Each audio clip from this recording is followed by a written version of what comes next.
Hello, hello, hello. What's going on, everybody? Welcome to a Capital Hungry educational webinar on reviewing and recapping the main events through 2022, as well as some forecast predictions and expectations for, of course, the coming year, that is 2023. So, as of course, we are ending the year of 2022, just coming back from the holidays break and starting out this new fiscal and business year with tons of opportunity to come. It's always good to have a solid understanding of the macroeconomics and fundamentals that have been driving the market, as a lot of the events from previous can give us signals of what's to come, whether we're going to see events or whether those events have been priced in and they're going to be left into history now, right? So we're going to be doing a bit of a review from about mid 2021 all the way to the end of 2022 and what we can expect to see, as we'll be giving the primary example on gold, but also applying the same type of logic and understanding to our other currency pairs and asset classes that we trade, such as the US stock market as well. We'll look at US dollar individually and so forth, right? Now, 2022 was quite an eventful year from an economic and fundamental perspective. We had various factors coming into play that were impacting the markets at one time or another, but I can primarily break it down into what I see as three or four main driving factors that held weight to the majority of asset classes through the market. Now, what I mean by that is, obviously, you have various fundamental catalysts on a daily perspective or weekly perspective, such as economic data reports that can hold weight for a session or a day, or some reactive catalysts like somebody in politics passing away that can have an intraday impact, or something along the lines that we saw with currency interventions that could have an intraday impact. But what I'm talking about is what was holding the most weight for investors, smart money, and the whales, where they were adjusting their order flow accordingly, that led to order flow moving in singular fashion across majority of asset classes. And with that type of focus, I mainly see three or four main information driving factors. Just a quick review now. So you can obviously see the chart. We're just sitting on the gold chart here. Basically, as we were starting out 2022, we were coming out of this phase where a lot of the fear, uncertainty, and doubt regarding COVID itself and the pandemic was priced in. Society was becoming more adjusted to it, and the markets were, of course, very adjusted to it. Also, what we saw was that a lot of the pumping of money into the markets, low interest rates by central banks, and of course, the rich getting richer, this was also starting to phase out and dissipate by the end of 2021. Don't forget, the pandemic started very early in 2020, which led to the initial crisis and crash, and the stock markets in majority of asset classes had a pretty sharp recovery and continued upside rally when you were looking at crypto, stock market, gold, oil, housing market, and so forth. As of course, you had very low interest rates and the central banks pumping the markets and the whales riding that wave, right? This was what we primarily saw going into 2022 for this period here, you can say. So in this period in blue, just the last couple of months of 2021 going into 2022, we had COVID fears priced in, new variants no longer impacting markets, lockdowns phased out, sharp recovery and rally.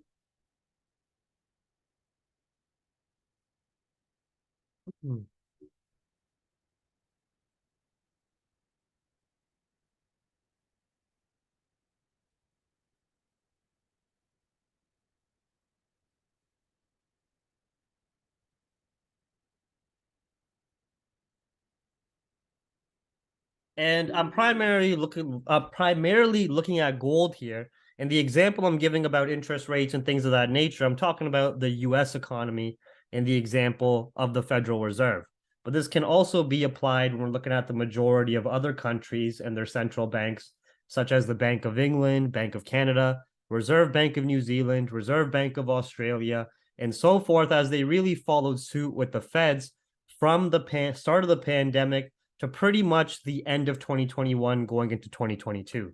You can also see, even if we're zooming out further here, this was when we had the pandemic going on, all of the money pumping into the markets, all of the fear, uncertainty, and doubt.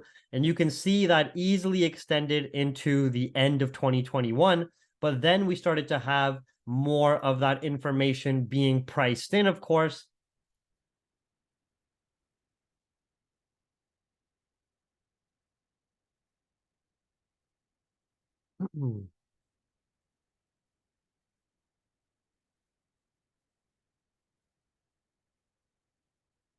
As we had more of that information priced in, a lot of the low interest rates information priced in, markets adjusted accordingly, fear of COVID dissipated, no major other fundamental catalysts in play. You can see during that period of entering 2022, we remained relatively stagnant on the higher time frames, staying in a range for a period of months until we started to go into 2022.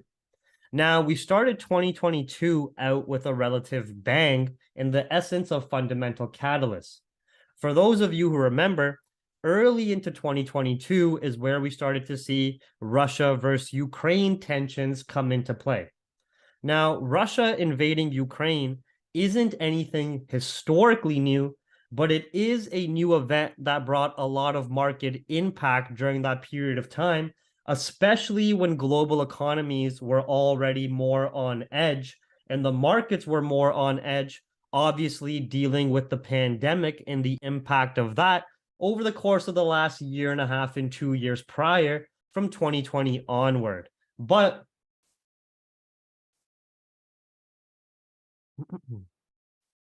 this phase here, where we're going to mark out in green from really the start of 2022 to around April, this is what we're going to break down as the war phase.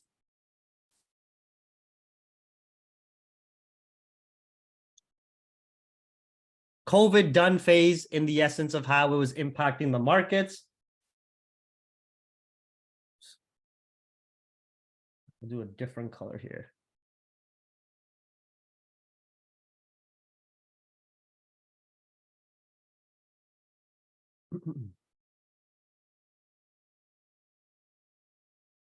We're going to call this the COVID complete phase, money pumping complete phase.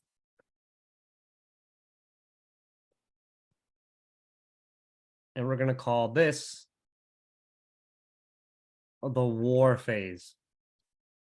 Now, as the majority of information regarding COVID, such as all the new variants, Omicron, Delta, whatever other variants came out, was no longer holding impact, as the lockdowns were faded out, as we had the majority of central bank actions in terms of holding a loose monetary policy already priced in and adjusted accordingly. What was holding the most weight from the start of 2022 pretty much until we had that information priced in was Russia starting to invade Ukraine. Brought more market fear overall, more demand in gold, revisited previous highs, failed to break higher.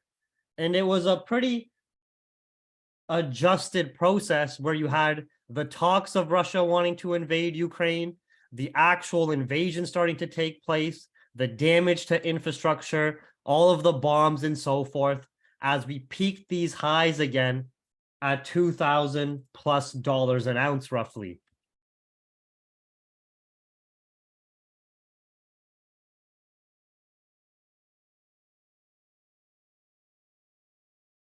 During this time period, stock markets were a tad bit more bearish, yen was holding more weight, and your risk currencies such as GBP, euro, and so forth were also a lot weaker. Risk currencies weaker, JPY stronger. USD was still holding solid as a safe haven currency and world reserve currency, and still stabilizing after all of the money printing and low interest rates as that information was priced in, and more demand in gold, right? Now, this was all perfectly fine and dandy, but a lot of people were expecting gold to push a lot higher, not understanding that, yes, Russia invading Ukraine is a major global event and was also starting to lead into rumors of World War III, other countries getting involved and so forth, but it never went past the point of just being an invasion of Ukraine by Russia. Yes, there were sanctions during this period. Russia invading, sanctions on Russia, bombs going off, rumors of World War III, and so forth, but it never escalated past that. What I mean is we didn't have other countries such as countries in the Eurozone or countries in North America, more specifically talking about the US, actually get involved on a physical front to escalate it into a World War III scenario. Or we never had Ukraine join NATO to push the bear that was Russia, to poke the bear that was Russia even more and escalate the situation even more. Russia invasion, that got priced in, sanctions, bombs, rumors, all of that got priced in, but we never escalated past that. Now, what I want to explain there is, of course, that the invasion of Ukraine is still actively going to this day. But the markets always move ahead of the curve and start pricing in events and information so they can have an edge, an advantage on other market makers, whales, traders, investors, competitors, and so forth. This is where the whole pricing in concept comes from. This is why we see the money markets always move ahead of the real world economic impact, and that information gets priced in accordingly. The only way we would have saw gold, in the example of looking at gold here, push higher than previous highs at around 20.50 an ounce is if we had escalations that were well past the 2016 invasion of Ukraine. It's very well known that Russia has invaded Ukraine before. It's very well known about the various airstrikes, bombs, and the procedures that occur during any type of war or military dispute between two countries or an invasion. It's very well known countries get sanctioned in terms of their business, their companies, and so forth. None of that information was escalating past that point, right? We didn't have any actual World War III takeoff. We didn't have Eurozone or UK start sending military troops. We didn't have any, we didn't have the US get involved from a military standpoint.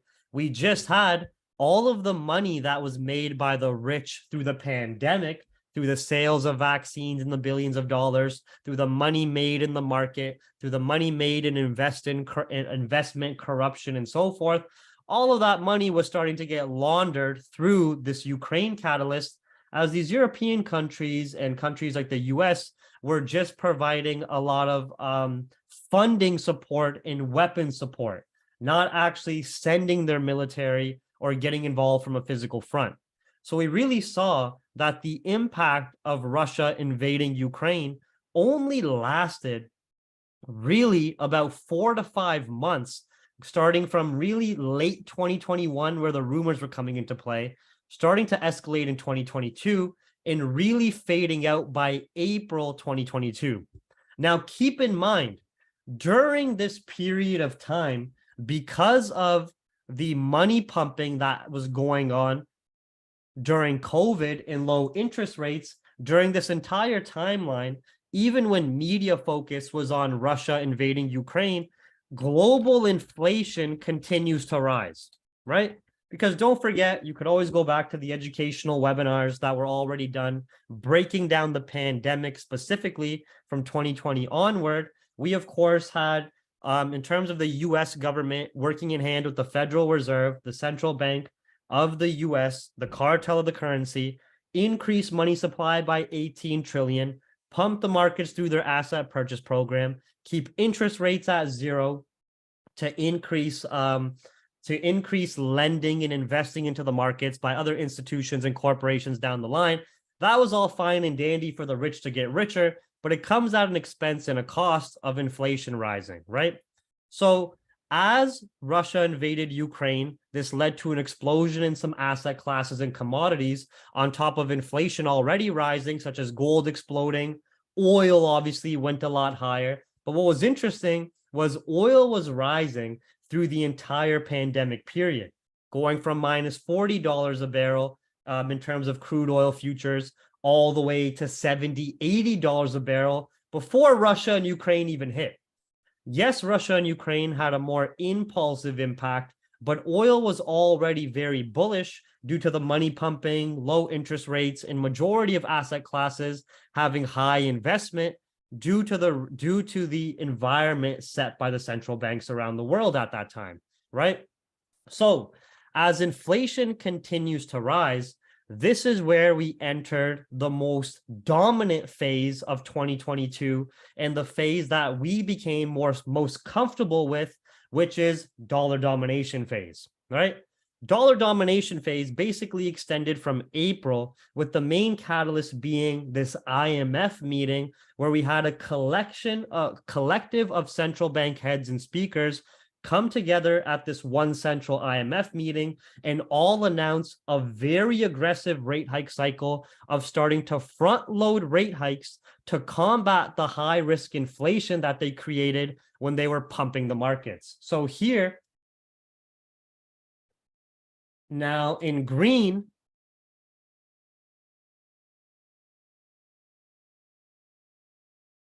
all the way until end of October, early-ish November-ish, going into November, this was what we coined in Capital Hungry as dollar domination. Now, what caused the dollar domination? Central banks, more specifically, us talking about the Federal Reserve, flipping monetary policy. Front-loading rate hikes. No more money pumping.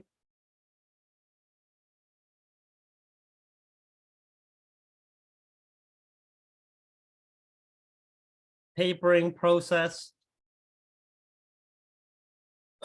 And so forth. What those actions by the central banks, mainly talking about the Federal Reserve here, shifting their monetary policy from a loose monetary policy to a tight policy did is completely shift the investing environment. The same reasons before during the pandemic that you had to be buying into the stock market or buying other assets such as gold or oil or real estate, the same reasons that you had for that were now becoming the exact opposite. During the start of the pandemic, when we had those crashes take place, majority of asset classes such as crypto, gold, oil, even the real estate market was at relatively lower prices. You had lower interest rates set by the central bank, making it easier to get loans and pay back those loans and take those loans to reinvest it and get gains on that. And you had the whales riding this wave as well, as the central bank was pumping these asset classes too, right?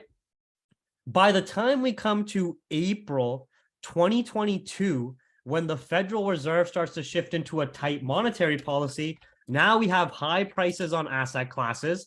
Gold was at $2,000 an ounce. Stock market was at all-time highs.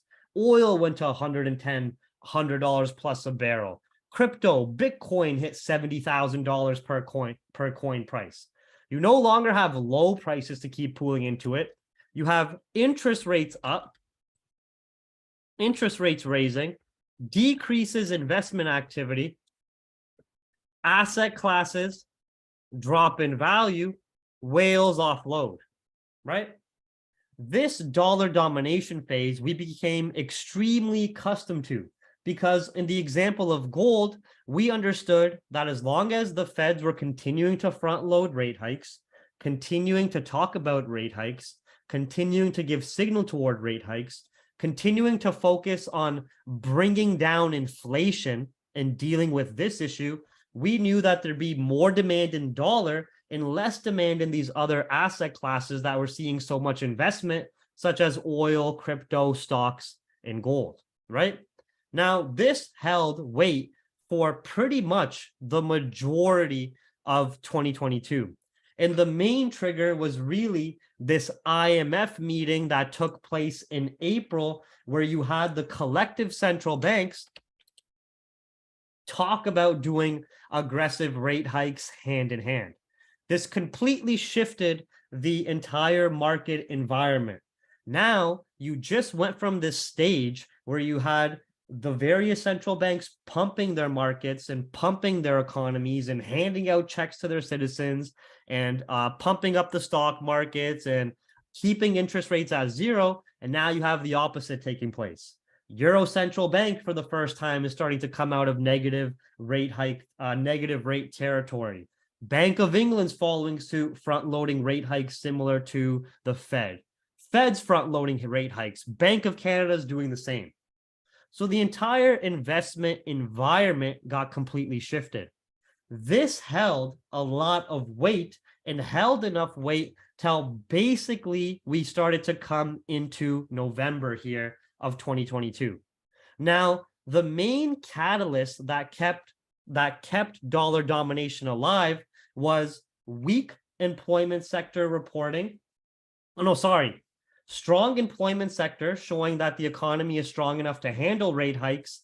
And of course, high CPI is what I meant to say, right? So during this period of time,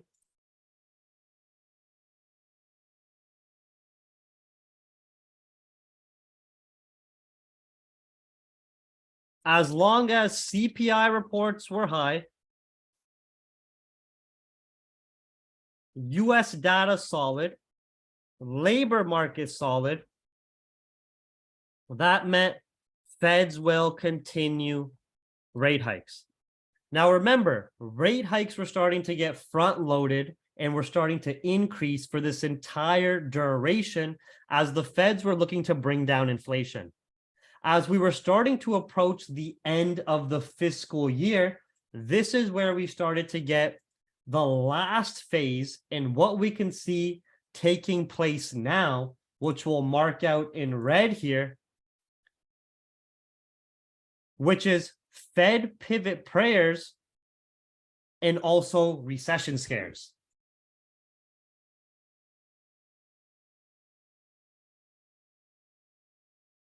So remember, the main reason that the Feds never wavered off their plan, they never pivoted, they never shifted otherwise, was because during this period of time from April all the way going into November, we had fundamental catalysts and events that further supported more rate hikes. Inflation reports month after month were still high. Labor market was still relatively solid. The economy was strong enough to continue handling the front loading of rate hikes, and the money markets were starting to adjust this accordingly first, price it in first, well before the rate hikes have even started to impact the economies, right? But as we started to approach November, recession scares globally started to increase even higher, and we saw this reflect with the data as well in terms of US economic data. We had various catalysts feeding into more demand in safe havens and Fed pivot prayer hopes. We had bad unemployment data, bad NFP, improving CPI data reports as well. Now, what this does is as the central bank, Federal Reserve, front-loaded rate hikes during this period of time, the currency interventions are not important enough to mention in terms of macro impact. The currency interventions are something that I was going to talk about at the end that were a part of the dollar domination phase of other countries trying to slow down the volatility of dollar domination. But it wasn't something that held weight through multiple consecutive weeks or months compared to these main sectors here. Does that make sense, everybody? And I was going to talk about that in a second, right? So remember, during this period of time from like April all the way to the end of September, we had aggressive rate hikes in a historical fashion that we haven't seen before. Front loading of rate hikes, consistent rate hikes every single FOMC, and of course, every single Fed meeting, and continued signals of rate hikes. But as this information gets priced in and the market gets adjusted to it accordingly, we had catalysts come into play that started to shift out of that. So one, a lot of the rate hike cycle at this point priced in. Two, also having catalysts feeding into more demand of the safe haven, such as bad US economic data and improving CPI reports, showing that the Fed's front loading of rate hikes was actually having a substantial impact and that the Feds can start to slow down their rate hikes. Otherwise, they're going to topple the US economy and throw it into a spiraling, terrible recession. And what I wanted to talk about now, Alex, was how this also led to fueling the global narrative. Now, what a lot of people don't understand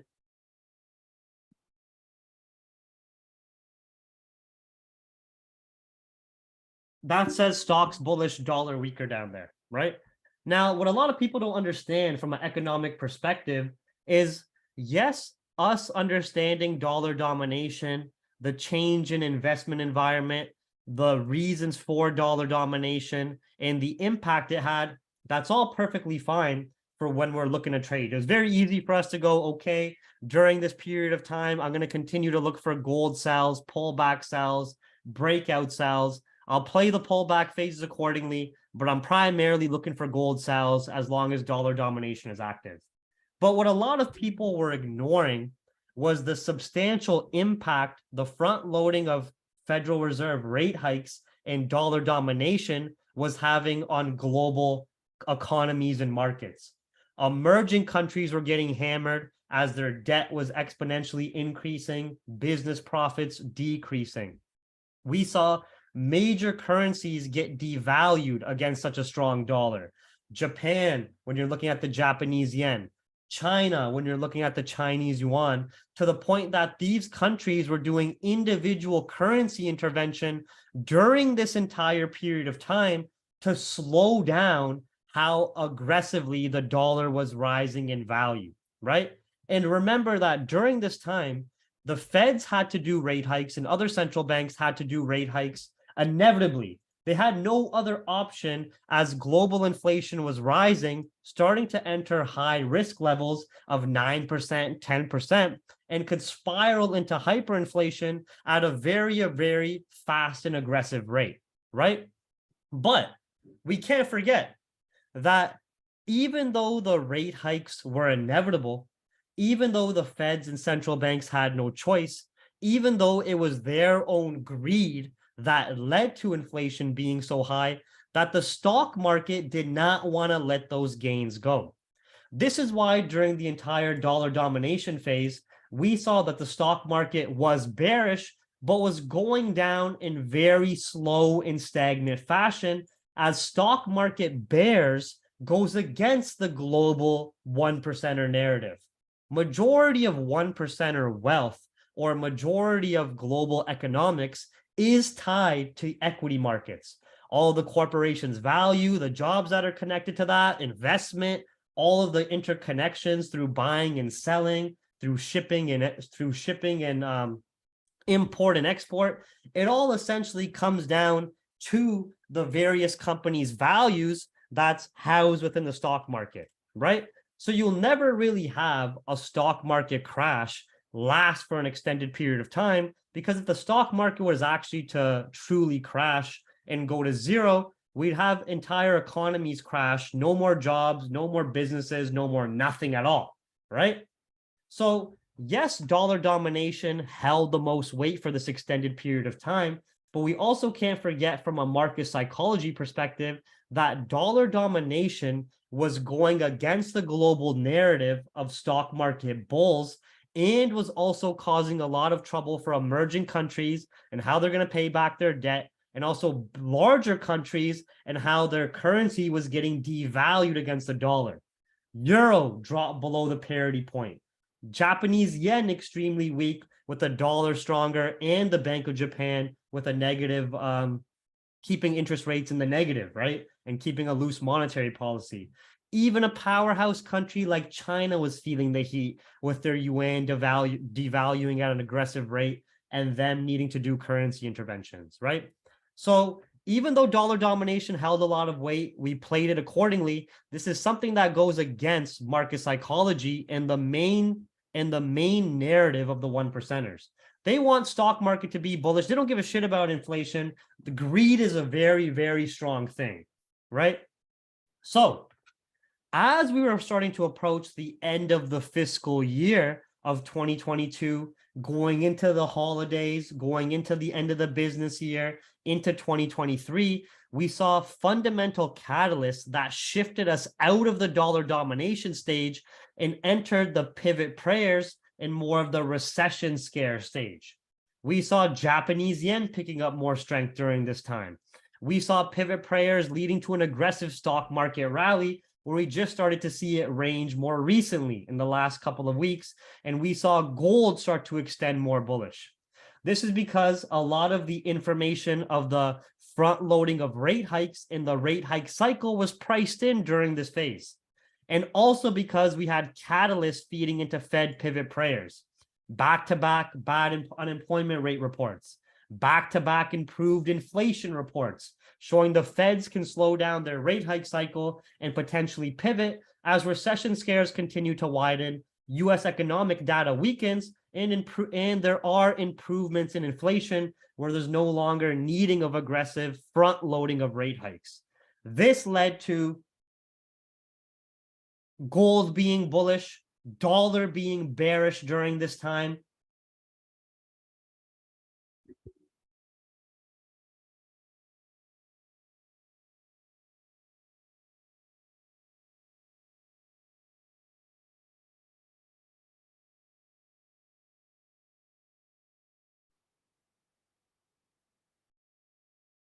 Currencies globally also having some recovery against such a strong dollar over year, right? Example like Euro USD pulling back from the lows, GBP USD pulling back from the lows, yen picking up a little bit more strength, and so forth, right? Now, as we're entering 2023, you can see that our main focus points are still going to be very similar. We're still going to be looking at economic data to come. How is labor market reporting going? How is inflation data looking? As we're coming into this new year, if we don't get any more aggressive front loading of rate hikes by the Feds, if we don't get very hawkish signals by the Feds, if we see that CPI is still starting to trickle down or stabilize, if we see that US economic data is still relatively weak, then we can still see gold be a bit more bullish, with demand as a safe haven and pushing a bit more bullish as dollar still stays a bit weaker. In my opinion, to bring back the dollar domination phase, what we would need to see is the main reason that led to dollar domination and front loading of rate hikes, which is still very high inflation. Now, I personally think that coming into February, after all the holiday spending, after all the extended rallies on these asset classes, that in the fight on inflation is not done just yet, right? I can still see that if we do start to see higher inflation reports still, and the fight on inflation is not done, that the Feds can still be pretty aggressive with their rate hikes and hawkish stance, leading to potentially some moves like this, and then probably just revisiting these lows, ranging, inflation stabilizes, and then gold just enters more of a higher time frame range, right? But this is what we're mainly going to be looking at in terms of next projections here, which will mark in white.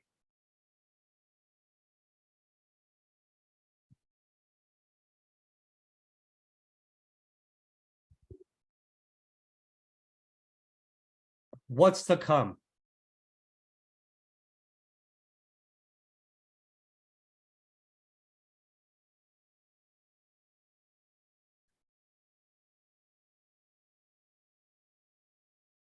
And also remember, the market is always looking for any type of optimism or catalyst to start rallying stocks and to start rallying other risk assets so the rich can get even richer on their investments. This is why every time we had the dollar domination phase, any small rumor of a Fed pivot would lead to an aggressive pullback, or the stock market having an aggressive bearish rally and dead cat bounce before turning bearish again. It takes a lot more for the stock market to be bearish in terms of catalysts and events than it does to be bullish, understanding the real world implications and connections. So if we want to see this type of price formation come back into scene, aka bullish structure starting to come to an end and sellers coming back into play, we would need catalysts that bring back dollar domination. What would be catalysts that would bring back dollar domination? One would be Feds.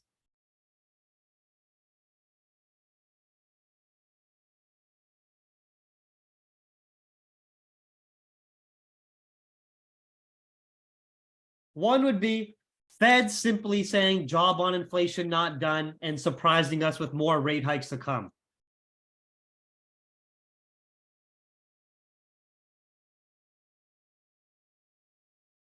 Hobie, job not finished. Two would be, good answer there, boy, high CPI report still. Now remember, the last few CPI reports on a macro perspective were showing some signs of improvement, right? Going from like a macro 9% to like a mid 7%, 8% when you're looking at the real data. But the Fed's goal is to bring inflation down to 2%. That's still a very long way to go. It's just that, remember the psychology. Any single little bit of optimism gets taken as a reason for the stock market to rally and for hopes of Fed pivot. So the fight on inflation is not even close to being complete yet. But what we have to start to track is and ask the question is this: did the front loading of rate hikes by the Feds actually have significant impact on inflation? How do we confirm that? Looking at the CPI reports and starting to see it trickle down month over month. 1 month it drops a little bit, next month it stays the same, month after that it drops, and you start to see a bearish trend forming on the monthly and yearly CPI. What this shows us is that the aggressive front loading of rate hikes by the Feds is doing its job, and that they don't need to raise rates anymore. They just need to keep those rates up until inflation drops to their macro goals, which may take a year, may take 2 years, right? 3,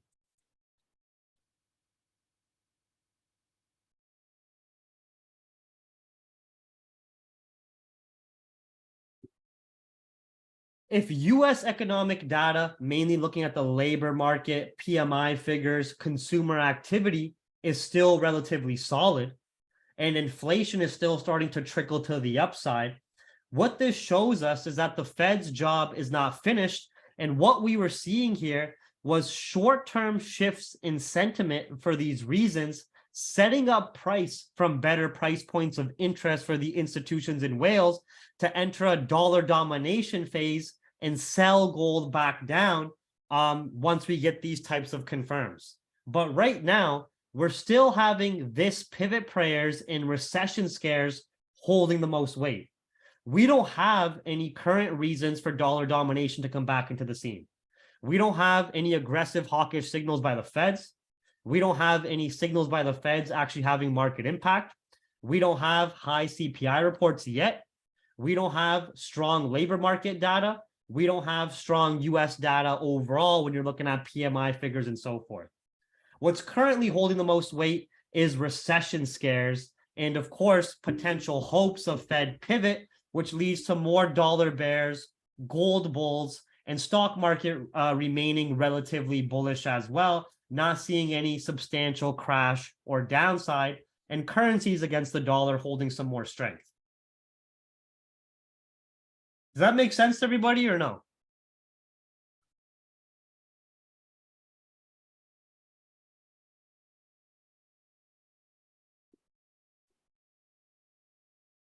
Right? But obviously, in between here, we had other fundamental events. We had currency interventions. You had like Japan's old prime minister die. You had like people, politicians getting COVID and all these other things. But these are the main catalysts that I see as market drivers for pretty much the entirety of last year and what we're going to expect to see as well. Does that make sense to everybody? So yes, in white, this is something that can potentially happen and come. We can see dollar domination come back into the scene. But once again, do we have any of these reasons for dollar domination to come back into the scene yet? Especially going against the market psychology and main narrative of keeping risk assets relatively more bullish. Do we have any of these reasons yet? Have we had any Fed parrots come into play talking about more rate hikes or Powell giving any signals? Or have we had a very high CPI report again showing inflation's not improved? Or have we had labor market looking solid? Not at the moment. So when we're going to come down to our market update webinar, we're still going to be playing this gold bullish structure, dollar bears, and so forth until we get any confirms of this. If we even do get confirms of this, we could see the next reports that inflation is starting to show signs of continued improvement, right? Now, with 2023, some things that we have to look out for in terms of fundamental catalysts and predictions. China and Taiwan tensions can continue to escalate, maybe even through a physical front. I think Russia and Ukraine is priced in and done. We may see that if it escalates, it only be an escalation if other countries get involved on a physical front, right? But I don't think that's going to happen. I have been starting to see a little bit of trickle effect of COVID making a bit of a return. So that's a possibility as well. But anything can happen. We could even see aliens in 2023. You know what I mean? We've experienced a lot over the last few years that a lot of us didn't think we were going to experience. So if extraterrestrials is the next thing, I wouldn't be that surprised. I'm like, all right, this is pretty normal. It's been a pretty wild 5 years, right? But anyways, never mind the aliens. What I can mainly see is that recession scares and hopes of Fed pivot, that's holding the most weight right now. Things we have to keep an eye out for is if we have catalysts to bring back dollar domination, if we have any escalations with China and Taiwan, and if we have any other geopolitical tensions come into play, which we haven't really had yet, right?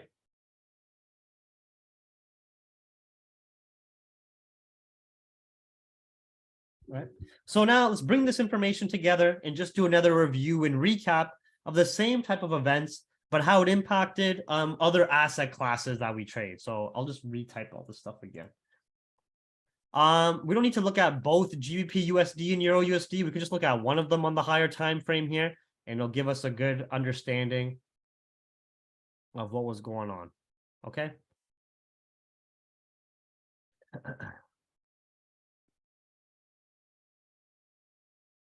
And you're going to see that it's quite easy to break down and looks very, very similar to gold in that sense.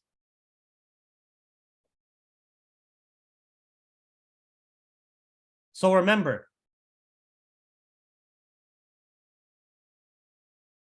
first phase,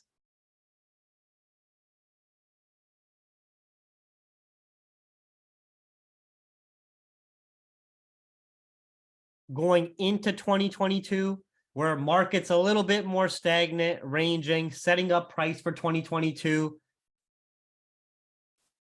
as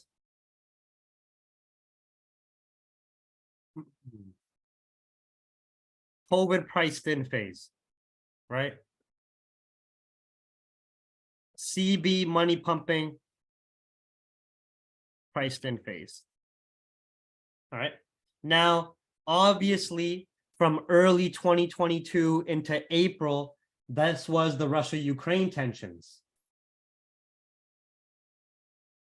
And unlike gold, when you're looking at the example of GBP USD, this would keep risk currencies like the British pound and euro and AUD and NZD more bearish and the dollar more bullish, even prior to the aggressive rate hike cycle. As any type of geopolitical global tensions, you see more demand driving to the dollar as a safe haven currency and as your global reserve currency. This is Russia invade Ukraine phase.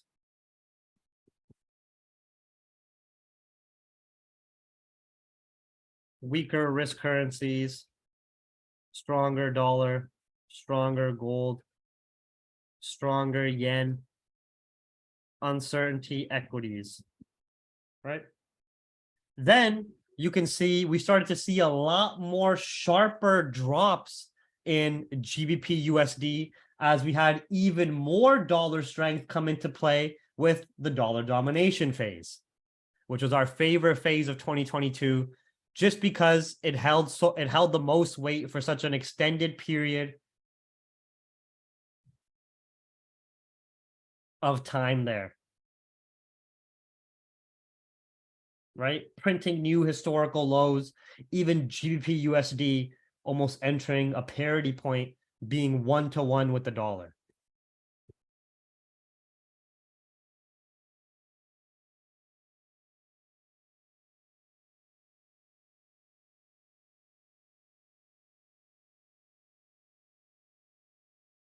Now, a lot of people ask, hey, G, I understand the dollar domination phase as we primarily focus on it with the event of the Federal Reserve front loading rate hikes, right? And I understand that, as you explained in the educational webinars, increasing of rate hikes and a more tight monetary policy or hawkish stance, this is bullish for the currency. But at this same time, the Bank of England was also doing rate hikes. How come GBP didn't hold more strength too? Well, don't forget, the reason why it's called dollar domination is because of how much is globally interconnected to the US dollar, from its uses as the petrodollar, from international business, import and export, investment, and obviously the power as it holds as the world reserve currency. So even though the Feds were doing rate hikes and so was the Bank of England, from an investor perspective of adjusting your order flow into the markets, dollar domination is going to hold the most weight as the world reserve currency and business currency there, right?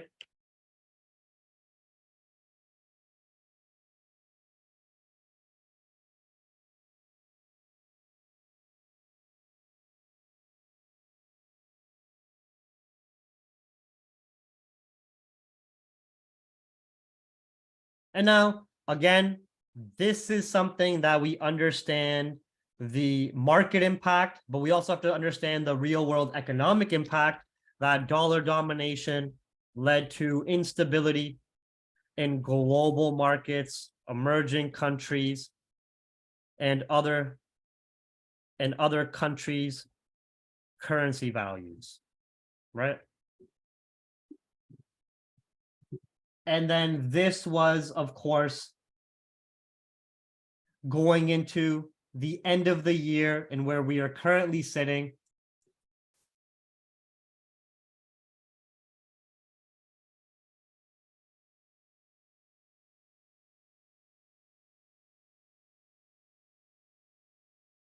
Right? So as we had those catalysts on the US side of bad jobs data, improved CPI, recession scares growing, end of the fiscal year, new lows printed, higher time frame, we had this shift.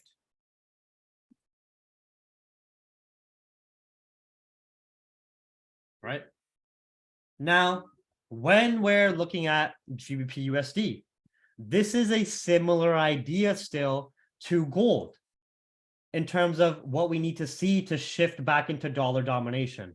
Right now, we're having this of the Fed pivot prayers and dollar domination priced in due to these reasons still holding the most weight.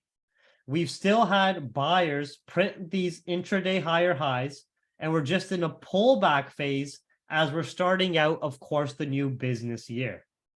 If we start to come back above 1.22, if we don't have any catalysts for dollar domination, if we don't have any geopolitical fear tensions that weaken risk currencies, such as like Taiwan and China tensions or World War III tensions, or maybe a COVID return or aliens coming down, right? If we don't have anything to take away demand out of the risk currencies, if we don't have anything to bring back dollar domination, then we can still see this phase hold more weight as we wait for more confirms of CPI reports, Fed signals, and so forth. Does that make sense to everybody?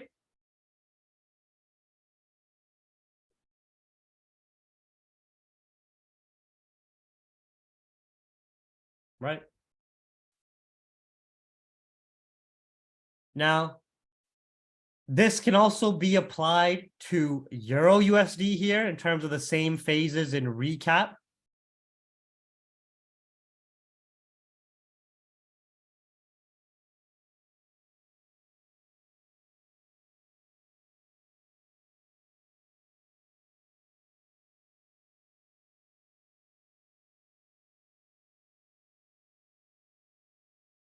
Same type of idea, right? COVID being priced in, winding down 2021, relatively stagnant markets, all that was priced in. Started to get dollar domination come into the scene, or more, started to get dollar strength due to Russia invading Ukraine and less demand in the risk currencies. Then dollar domination came into the scene, March, April there. Same type of reasons for the pullback here. Right? Now, what do you expect on USD CAD? Same timeline, but what are you expecting in terms of price movement? Is it going to be the same as GU and Euro USD? The inverse, probably, right? Higher, not the exact inverse, but yeah, around the inverse, right? We come to USD CAD here with the dollar as the primary in the currency pair quote, and the risk currency as a secondary. With GU, it's the other way around. With Euro USD, it's the other way around. And that obviously makes a huge difference.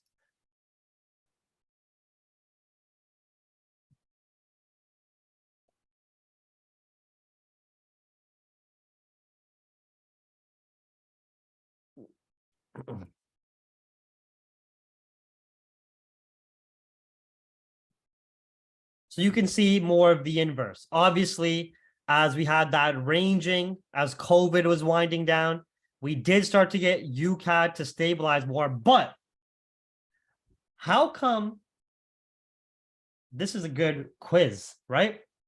How come even though dollar was stronger here, why wasn't, even though dollar was stronger when Russia was invading Ukraine and the majority of other risk currencies were weaker, why didn't USD CAD specifically just start trending bullish right away? right? We saw that with GU and Euro USD instantly as Russia started invading Ukraine and you had less demand in your risk currencies and more demand in dollar, it was starting to go bearish. Thank you, everybody. Good shit. Oil, right? So this catalyst specifically brought way more demand in bulls in oil, which leads to stronger CAD at that time. So isn't it very interesting as you had both strong dollar and strong oil that it printed out a range on the higher time frame here and you had a lot of indecision?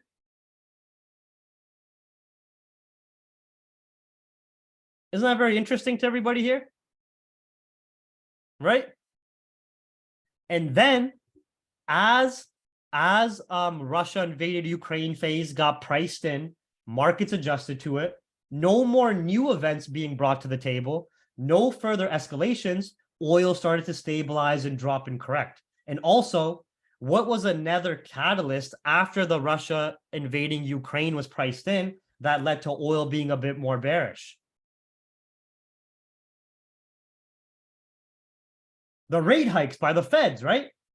Taking away demand from these various asset classes that were so bullish with low rates, rising inflation, investment activity, and the central banks pumping the market. So that's why you can see as soon as the Russia-Ukraine tensions got priced into the markets accordingly, and of course you had dollar domination come into play with the Fed's front-loading rate hikes, that's when UCAD really started to trend more bullish for the majority of the year there. Interesting, right? The only asset class that is unique in its movement through the majority of last year is US 30. And the reason for that is obviously understanding market psychology, that it's a lot easier for the stock market to be bullish rather than bearish for multiple reasons. One, human greed and obviously these 1%ers wanting to make even more money, get richer than they are. Two, the interconnection of equity markets to our day-to-day lives, economies, and foundation of the majority of countries we live in, right? So when we're coming here to look at the stock market here, you can see the dollar domination phase was not nearly as substantial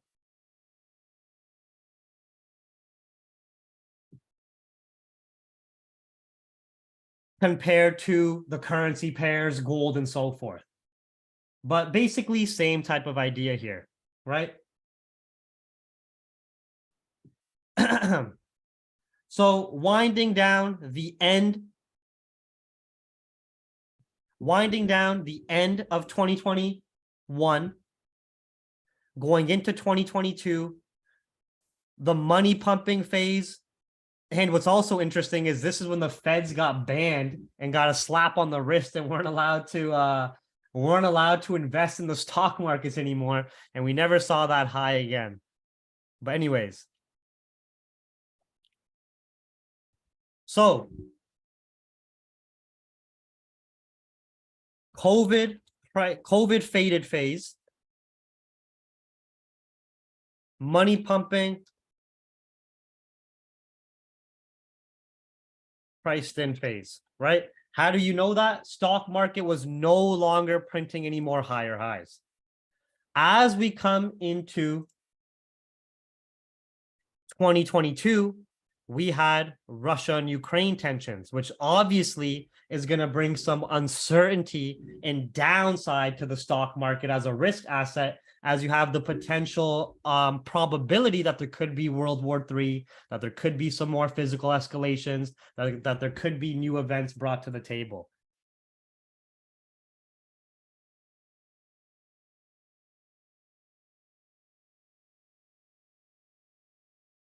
Right? You can even see as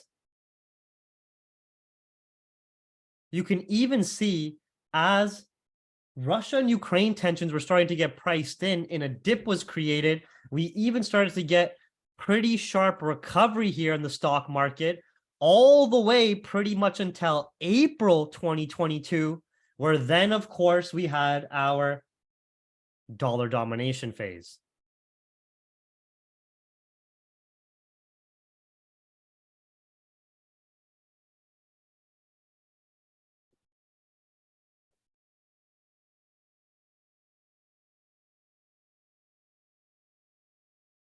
And then, last but not least, Fed pivot prayers.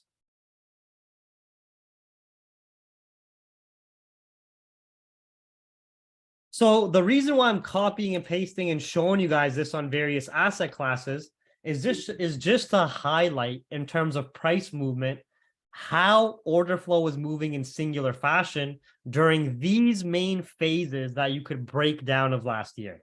Does that make sense to everybody?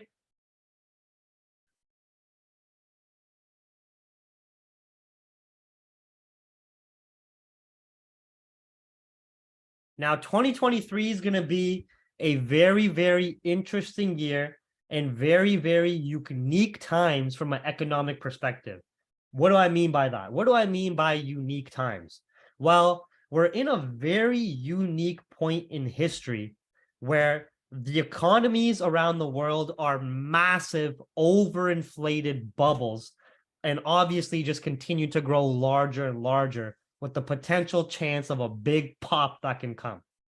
We're at a very unique time where the stock market is still holding at relatively high prices, but recession scares are developing and inflation is still very high in the US, right?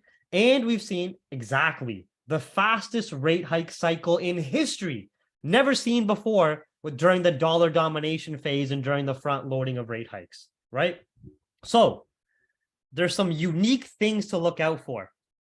Yes, the front loading of rate hikes at the fastest rate hike cycle we've ever seen in history can lead to start to improve inflation and trickle down inflation. But what do we have yet to observe from the rate hikes? We saw the money markets price in the rate hikes. We saw the markets adjust to that accordingly. We're starting to see inflation drop a little bit, but what have we yet to see the real impact of rate hikes to? The economy as a whole, from people's mortgages, their debt rates, their spending activity, and so forth, right? So there could be a very unique time during 2023 where, yes, inflation starting to improve, but the recession is starting to get worse in other aspects of the economy. PMI data getting worse, labor market getting worse, people's personal savings completely depleted, people's debt higher than ever, credit card debt higher than ever, right? So we're going to see this interesting time, and we're going to see how the media and mainstream is going to spin it. As recession scares develop, as credit card debt rises, as the labor market worsens, as consumer activity starts to drop and so forth, and overall recessions get worse and worse, what you're going to see the media focus on is, look, but inflation's starting to improve, right? Before, the risk was, hey, all the data is still good. Hey, man, we don't have a recession. It's just high inflation. Labor market's still solid. PMI data is good. Consumer activity is good. Consumer confidence dropped to record lows, but it's starting to improve. We just have high inflation, right? But now it looks like we're going to start to shift where, yes, we can see the front loading of the Federal Reserve rate hikes start to trickle down inflation, but it's also going to have an impact to the other side of the coin of leading to higher credit card debt, higher mortgage payments, higher loan payments, less personal savings, less personal income, less consumer consumption, less consumer activity, poor retail sales, poor PMI figures, and so forth, right? What I'm trying to explain and say here is, yeah, we may see on improved inflation reports in hopes of Fed pivot prayers, stock market rally maybe a little bit higher. But how long can that delusional rally last when the foundation of the economy is crumbling? Does that make sense to everybody? I still think that 2023, there's going to be a crash catalyst or an economic recession catalyst regardless. Either it's going to be inflation still through the roof and very high risk, and the Feds can't pivot, or it's going to be that the front loading of rate hikes are going to continue to improve inflation, but everything else is going to go down the drain and get worse and get even shittier for the consumers, workers, and the engine of the economy. Does that make sense to everybody?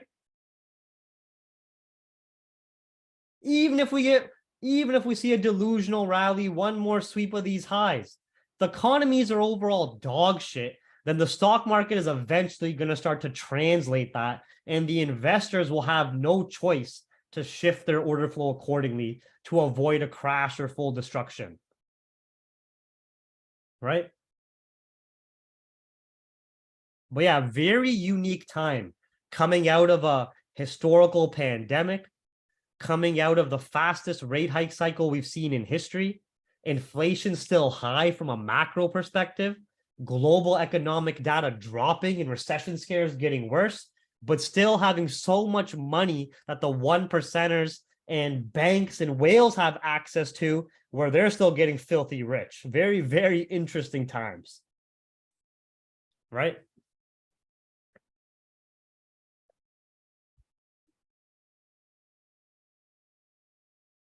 Now, anyways, 2023 focus points. One, any reasons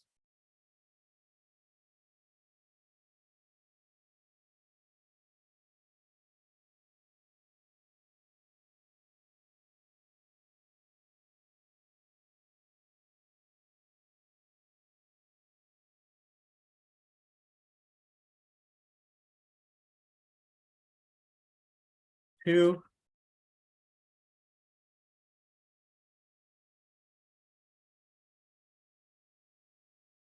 World War III,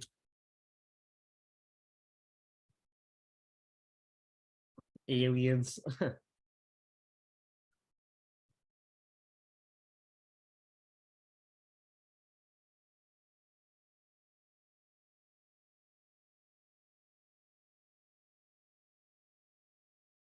I mean to change the color there, but whatever.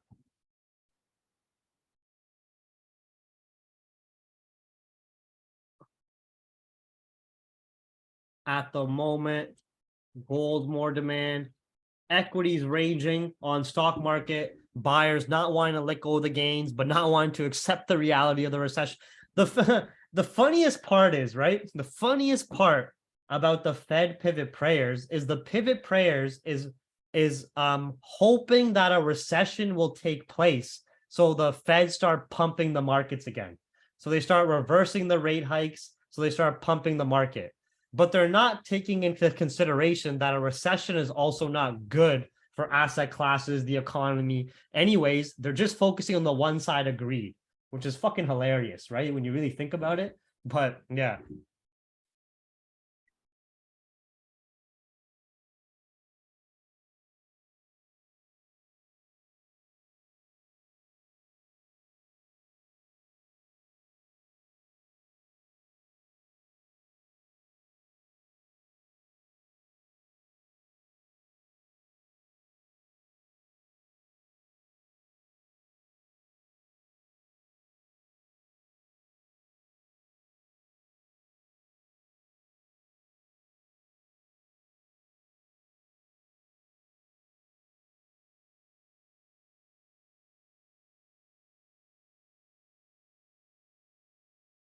Obviously, day-to-day economic data we focus on.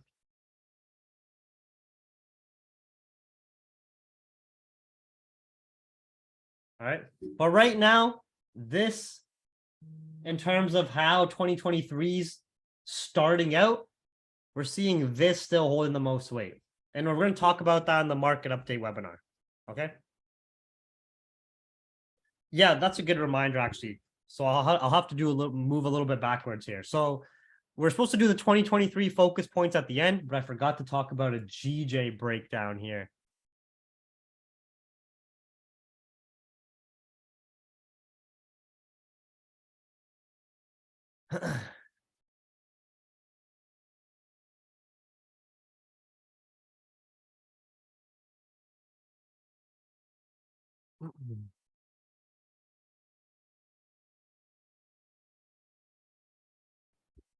So basically,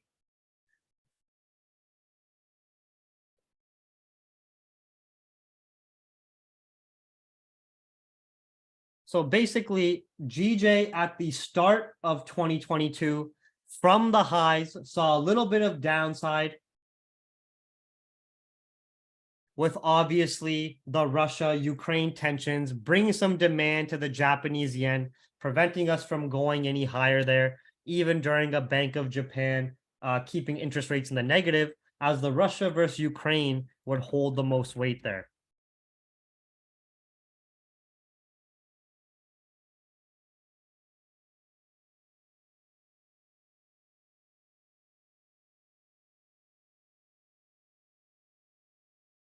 So you had these months where you couldn't break into new highs and then weeks of downside here. But after those events got priced in, we started to see the rate hike cycle holding the most weight. Even after this aggressive liquidity grab and price grab,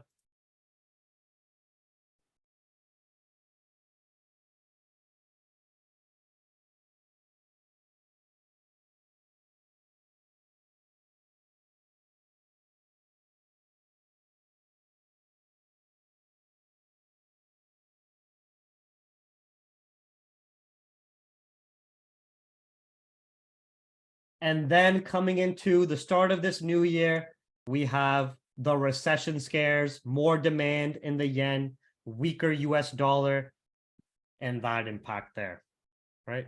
But anyways, everybody, I don't want to make this too long. Otherwise, it's going to take forever to save and upload. And I want to make sure people get a chance to watch this. So I usually want to keep it around an hour max. But that was our 2022 fundamental and economic recap, understanding main market drivers, the timeline that took place.